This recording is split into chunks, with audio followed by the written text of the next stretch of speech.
Hello YouTube, welcome back. Look at Cooper's Creek here. It's a causeway, almost flooding.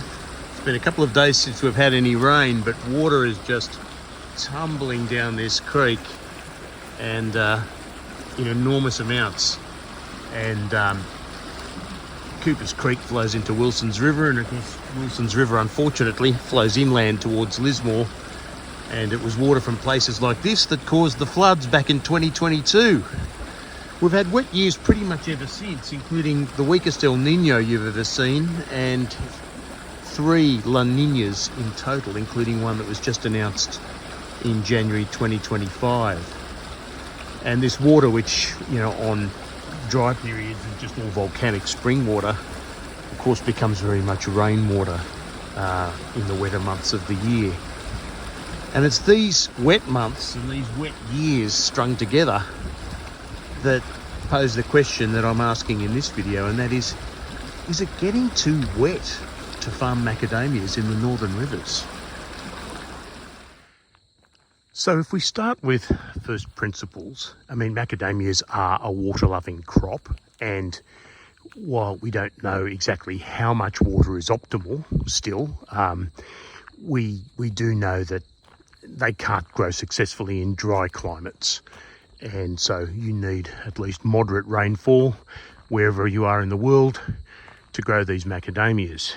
And they can be grown in high rainfall countries with success. Hawaii can be quite high rainfall, and Guatemala is another country which is very high rainfall and is successfully growing macadamias there. So we know that macadamias like water. I suppose the next question is, how much did we actually get last year? And the statistics, I'll just be brief. Rosebank got 2,397 millimetres for 2024. That's about 400 mils more than average. The Alstonville Plateau got 2,060 millimetres. Again, also about 400 mils more than average, and about 400 mils behind the hills up here in Rosebank. Certainly it's about the same amount of distance behind Rosebank. That hasn't changed, but it's certainly a higher than average rainfall year.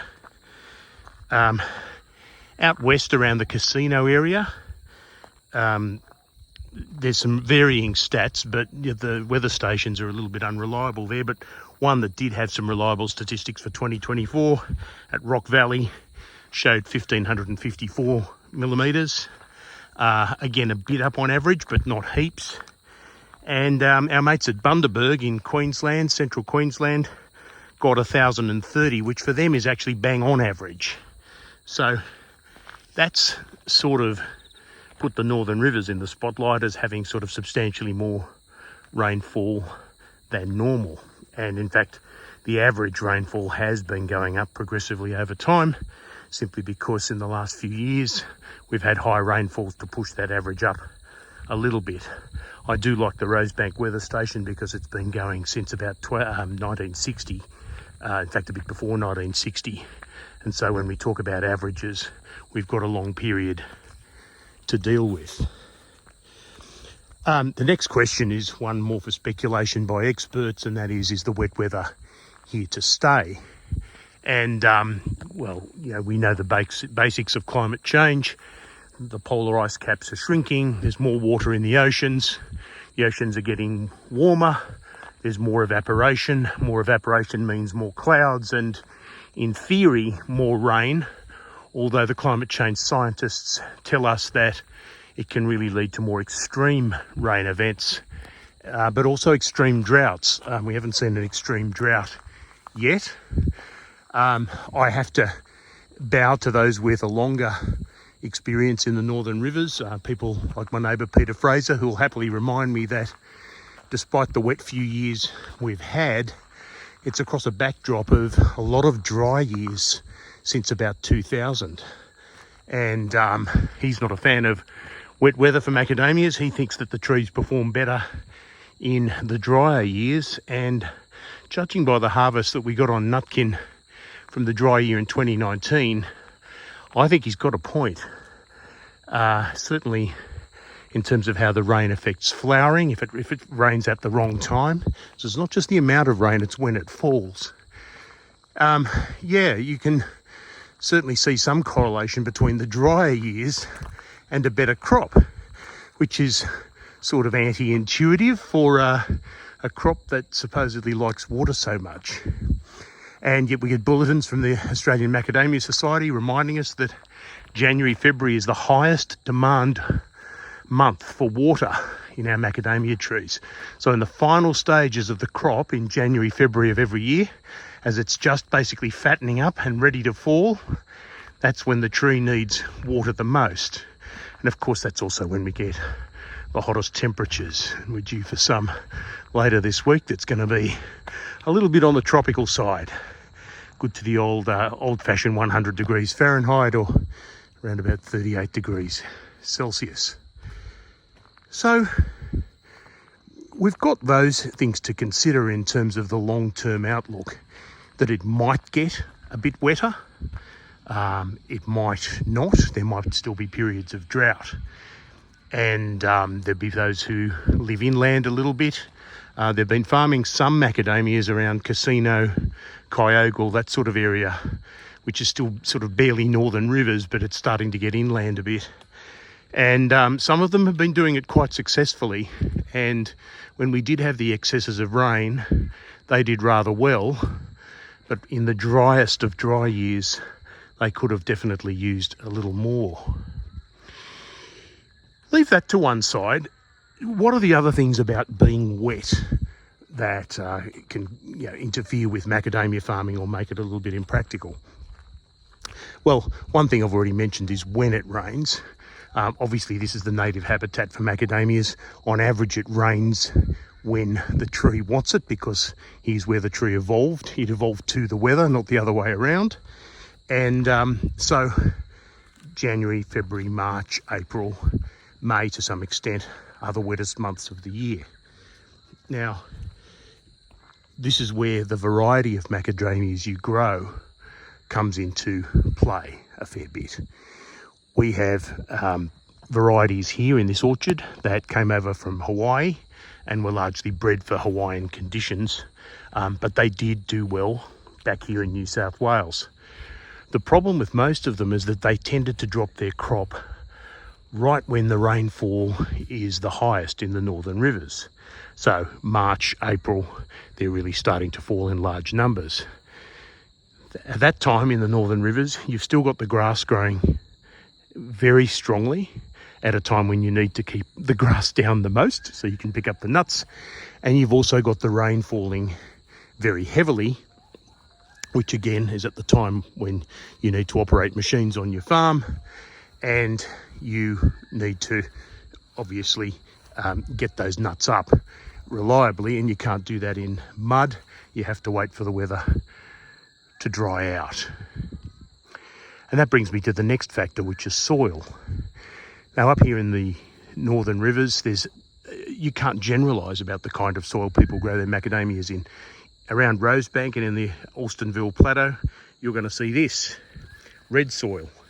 And when it's wet, it's wet. It's slippery red clay. I come from Sydney and I thought I knew clay. You know, you can dig up your backyard in Sydney and pretty quickly you'll find clay that you could make pottery with. Up here, the clay's a little bit different though. It definitely becomes slimy and slippery like the rest of clay is. But the interesting thing is it drains really well.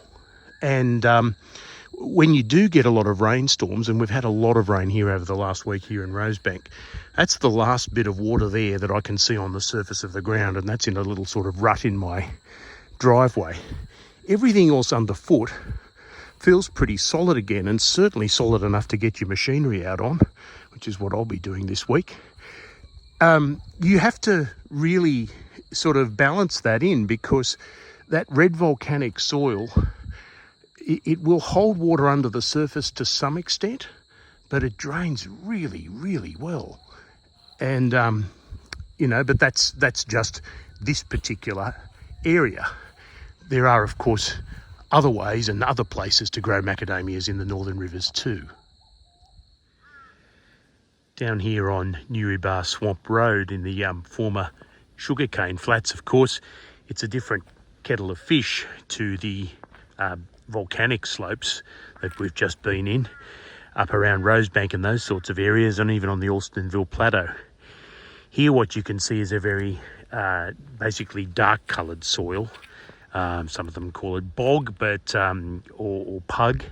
It's a sort of a blackish soil. It drains differently, and I was talking with John Sherman, a recent episode of the Macadamia show, where he said, look, he's got both on his farm, and the sort of red soil of the hills drains very quickly, but down here the drainage isn't so good. Now, I was here a year or two ago, and this whole place was pretty much underwater with the real heavy rains, and I came back to see how it was doing in early 2025, and the answer is, look, not bad, but what's happened on this particular farm is that the farmers come and manually dug a channel, a drainage channel in each and every row. Now, that would take some labour, some diesel, some machine power to do, and obviously once you've done that, your machines for harvesting, mowing, that sort of stuff have to respect that trench, or else you'll simply fill it in again with your wheels. And you certainly don't want to get crop in there, because it would be pretty hard to dig it out with any of your standard harvesting machines. Does that mean it's inappropriate for growing macadamias? Well, not necessarily at all. It does mean that there are some cost issues that you won't face on other kinds of farmland, and that is obviously the cost of this drainage work. There's the initial cost of planting these trees on a mound, so we have to sort of level the soil up, and sometimes you have to do some things with the chemicals in the soil to help ameliorate any sulfur or any sort of abnormal chemicals that would be harmful to macadamias. But those mounding sort of expenses are more one-off, and these other expenses such as drainage can be a continuing part of it. Again though, macadamias do drink a lot of water. You know, the average tree all year round drinks 50 litres a day. That's an adult macadamia tree. These ones would be drinking something like that. I can see from a distance that there's really quite a good crop on most of these trees. And so to the extent that there's a lot of moisture, they're using it, they're probably enjoying it. It's really just a question of how much it costs to manage. And I don't have the answer because I don't know the particular farmer. I believe this could be the Dory's farm. But it's interesting to see that, you know, certainly I didn't see this a couple of years ago, that this idea of a drainage channel in every row is now being considered necessary as a part of farming on this particular land type. Of course, the concept of too wet also brings up other questions of how you farm. If you're a mum and dad farmer, someone who wants to do most of the work yourself, or you get contractors in on an irregular basis, well, they'll only come in on sunny days, and you can only do your work on sunny days. You won't have full-time employees twiddling their thumbs and looking at the rain and getting paid for doing that. So to that extent, you know, you incur the cost when you're going to do productive work, and that's efficient on its own level. If you're a large operation trying to farm macadamias, and you do have to have employees all the time, you've got machinery that you want, you know, usefully employed, because that's a financial cost of the business as well. You can run into problems if the farm land is not actually farmable for long periods at a time. And the critical time of year, of course, being autumn, when the nuts are falling. This is when you get this is when you do the stuff that actually gets you the money that pays for the rest of the year. You want to do it efficiently, and you want to actually bring in the harvest in such a way as you get paid the most for it. So it's those sort of large operations where you've got to look at it and say, okay, well, look, you know, if the Northern Rivers is getting wetter and getting repeatedly wetter, you'd wonder, you know, how you can structure a business model to actually deal with that if you're going to have idle resources that are essentially sucking up money without providing any benefit. For the mums and dads, I see less of an issue, obviously, for that reason that, you're not paying someone's salary to do nothing. What else is involved? Well, I mentioned before that, the kinds of trees that we're growing, particularly in these older parts of the northern rivers like Rosebank, were essentially meant for Hawaii originally, and their seasons are a little bit different to ours. They've got sort of more an equatorial climate. We've got a more seasonal climate. And, while it may suit Hawaiians for the nuts to drop when they do, what we've seen lately in some of the varieties released to Australian macadamia farmers is the ones being recommended to us now are largely late dropping varieties. And these are ones that drop June, July, August, sometimes even into September. And the late dropping varieties could be argued to be much more compatible with our climate here, because in the wet months, the months when, most of us are struggling to get the grass down. I mean, you can see what I'm talking about. We're struggling to get the grass down. We're trying to get the slopes groomed, a nice flat surface ready for harvesting. And then it's raining on us and we can't get our machines out. And when we do get our machines out, it sort of carves up the ground or makes ruts, and the nuts fall into the ruts and get neatly pressed into the soil. Last thing we want. So if we could reimagine all these trees as ones that were dropping their crops in June or July, then we wouldn't be in a constant fight with the grass. In fact, you could let the grass largely go until it started drying up again, then attack the grass when it's growing at the slowest. And of course, in June and July, the grass just doesn't grow at all. So you can groom the slopes and they'll stay groomed on you, rather than having to go back or having to try to go back every week in order to keep a golf course where the land wants to grow a jungle for you. So that's something big to bear in mind in terms of sustainability in the long run. You don't necessarily want to write the northern rivers off because of the variety of trees we're growing is wrong. Perhaps what we should be doing is a gradual replant or a gradual restructure of our orchards with those later bearing varieties that mean we can let the orchard go at this time of year. The long grass, has some disadvantages. However, it's very good at protecting against erosion, and it's also protecting the soil against sunburn in the hottest months of the year. And it's something where if you harvest it down, around April, May, when the grass is starting to slow down, the mulch will all be gone and you can groom the slopes for a winter harvest.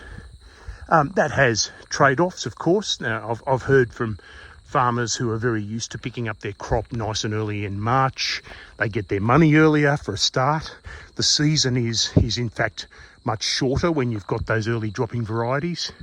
And in terms of spray and pests, well, the longer a nut is on the tree, the longer something can come after it. And that doesn't just mean insects, it can also mean rats and other pests as well. So there's a cost to leaving nut on the tree until winter. But longer run, it might be a little bit more realistic, particularly for Northern Rivers farmers, to have an orchard of later cropping macadamias. Now, how does one do that on a farm like Nutkin? Well, you need a fair bit of investment, obviously. You can't just do a wholesale replant unless you've got money spilling out of your pockets. But you can also do a progressive replant, either one block at a time, which is one of my favourite ideas, or, by a process of a gradual row removal in other blocks and planting up new rows of later bearing trees with the aim eventually of getting rid of all the rows and replacing them with later bearing trees. So while you're waiting for the new ones to grow up and provide nuts for you, you're still getting crop from a lot of the old rows of trees that get their own little bit of rejuvenation by the fact that it's not a shady grove and they can crop all the way up and down the tree. And that's digressing into something I've done plenty of videos on, so I'll move away from that. So, what do you think, guys? Is it getting too wet to farm macadamias in the northern rivers? Or is it us that's doing it wrong? And are there in fact great opportunities to be had from a wetter and more tropical northern rivers going forward? Certainly the people who farm on the sugarcane flats aren't scared of water, and their crop statistics are in some cases amazing. Not just the amount of yield, but the nut size and the kernel recovery. So, you know, we know, certainly without any more science, that the macadamias are loving the water. It's just a question of the farmers and how we work with the water, and how we need to work with harvesting patterns, varieties of trees, and just the weather generally, in terms of how we plant our farms, structure our farms, do our drainage, in order to deal with what may be the new reality. It's a lovely peaceful afternoon, but from tomorrow the mowing starts and you will hear noise. So I'm going to get off and leave you alone. I hope to talk to you again soon. Happy New Year for 2025. So glad you're with me. See you soon.